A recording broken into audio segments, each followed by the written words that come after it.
మీరు సురేష్ ఎంతమంది పట్టుకుపోయింటారు ఈడ? ఇంచుమించు బాగానే 50-60 మంది పోయినారు, కానీ కొందరు వదిలేసిండ్రు. ఇంకా కొందరు ఉండరు. మా ఎస్సీ పిల్లలు ఉన్నారు, ఎస్టీ వాళ్ళు ఉన్నారు. ఎంతమంది ఉన్నారు మన ఊరి వాళ్ళు? మన ఊరు వాళ్ళు సుమారు ఇంకా 20 మందికి ఉంటారు. 20 మంది ఉన్నారు. ఏంటి అందరు ఆలోచన భూములు మరి ఇట్లా ఈ గొడవ అంతా ఎందుకు ఇద్దామనా లేదా గట్టిగా ఉందామనా? ఇప్పుడు మాకునే సారు ఇంతనో అంతనో మేము దళితులము. మాకు ఆ ఇందిరాగాంధీ ఇచ్చిన భూములు ఉన్నాయి. మాకు ఇంతనో అంతనో కావాల్సి మాకు జీవన ఆధారం. ఇందిరాగాంధీ ప్రభుత్వమే ఇప్పుడు ఆ ప్రభుత్వమే ఉంది సార్. ప్రభుత్వం ఉన్నదనే మేము చేస్తే 10 ఏళ్ళు ఒకటి 102 సర్వే నంబర్ అని ఆ కండ ఉండదు చూడు సార్, కండవాడేదంతా. ఆ కండవాడేదంతా 102 సర్వే నంబరు. ఆ 102 సర్వే నంబర్లో మా కొంత ఎస్టీలకు ఉన్నది, మా ఎస్సీలకు ఉన్నది. మాల మాధవులకు ఆ ఎట్టి చాకిరి కింద మాకు ఆ పౌరు భూములు అప్పుడు ఇందిరాగాంధీ ప్రభుత్వంలో మాకు ఇచ్చిండ్రు. ఇప్పుడు మా తాతల తండ్రుల జమానాన ఇక వీటినే చేసుకొని మేము బతుకుతున్నాం అనుకో. రాయి రప్ప సాపు చేసుకొని వీటి మీద జీవాలను ఆధారం పడి ఉన్నాం. మేము పెద్ద భూస్వామి కొడుకులంగా మేము ఇదే బీద పరిస్థితిలో అదే నమ్ముకొని ఉన్నాం.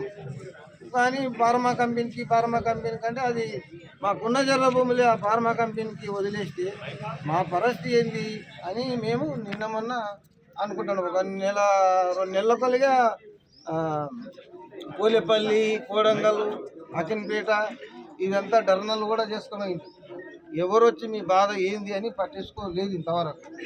ఇక ఏమంటే ఈ కలెక్టర్ పైన వీళ్ళ పైన దాడి అయిందో అప్పటిదంది అందరికీ చురుకు రాగి లగచలరాది విషయం ఏంది అనేది దేశం అంతా తెలిసిపోయి ఒకరొకరు వచ్చి మమ్మల్ని పరామర్శిస్తున్నారు సార్.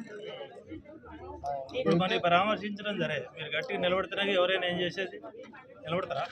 నిలబడతాం సార్. గట్టిగా నిలబడకపోతే మేమేమన్నా దొంగతనం చేసినామా? ఎవరి తగ్గన దొంగతనం చేయకపోయినామా?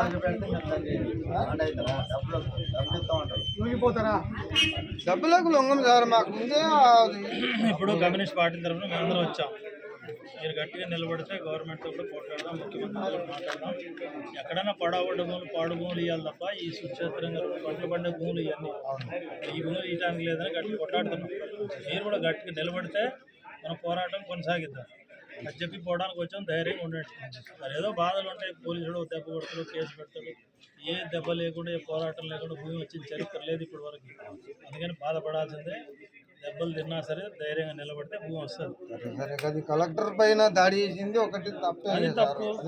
కలెక్టర్ అన్నాడుగా దెబ్బలు ఏదో అయిపోయింది. ఆయన దాడి చేయలేదు అంటున్నాడు కలెక్టర్. ఆయన మీద వాస్తవంగా చేయలేదు కూడా, కానీ ఒకవేళ దెబ్బ కొట్టేందుకు పెడితే ఒక కేసు పెడతారు, పెట్టుకొని కానీ మన భూమి అయితే వదిలిపెట్టారు. అది గట్టిగా ఉండండి.